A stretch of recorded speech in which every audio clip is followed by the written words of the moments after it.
What is up, guys? Welcome back to another YouTube video. This is me again, your Kuya Arns, your tech partner, and I would like to give a huge shout out kay client from Sorsogon for choosing All-World Communications para sa kanyang classic build setup. So, i-discuss natin kung ano yung specifications nito at kung paano natin i-build in 3, 2, 1.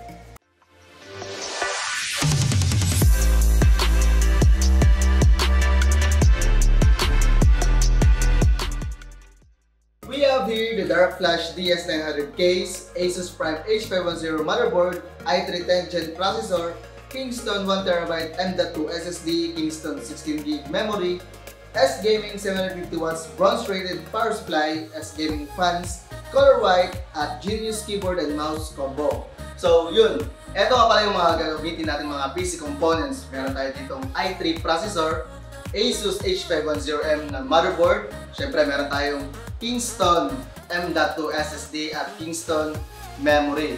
Siyempre, gagamit tayo ng S-Gaming 750 watts na power supply at itong ating CPU case na DS900 Dark Flash CPU case. So, medyo malaki siya pero gusto kasi ni client na meron siyang room for upgrade. So, compatible to for ATX, Micro ATX, and ITX motherboards.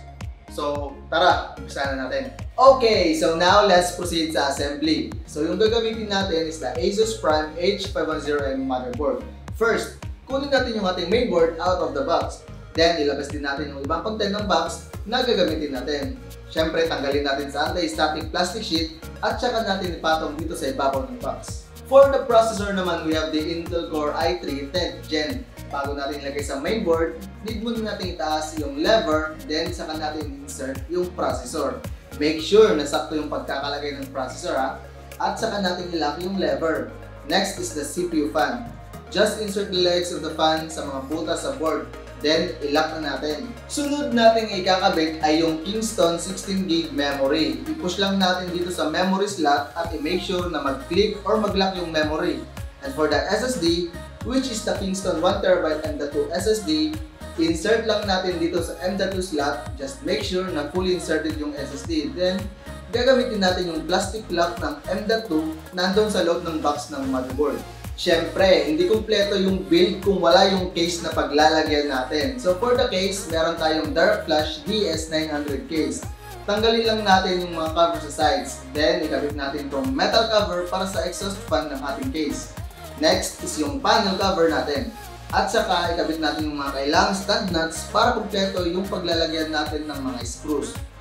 And there goes the motherboard. Just screw it into place and onto the next part, which is the power supply. So dito gagamitin natin is si S-Gaming 750 watts power supply.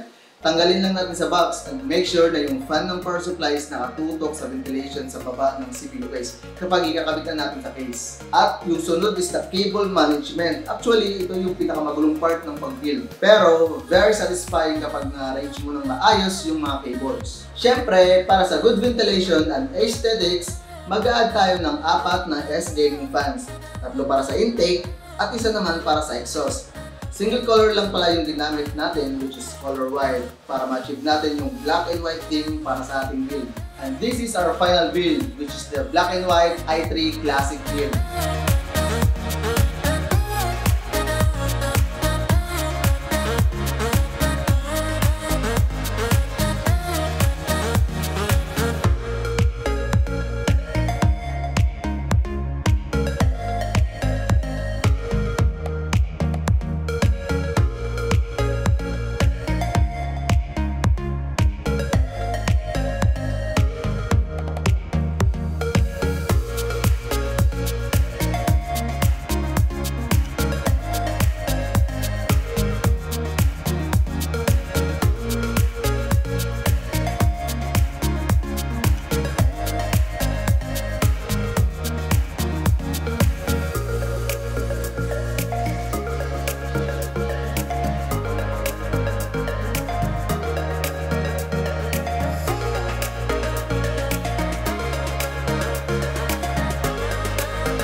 Ito na yung ating final output para sa ating classic build setup with the i3 processor, all inside this Dark Flash DS900 CPU case. So makikita natin na napakaangas talaga tingnan ng ating black and white colors. Kaya gusto ko ulit magpasalamat kay client from Sorsogon for choosing All World Communications.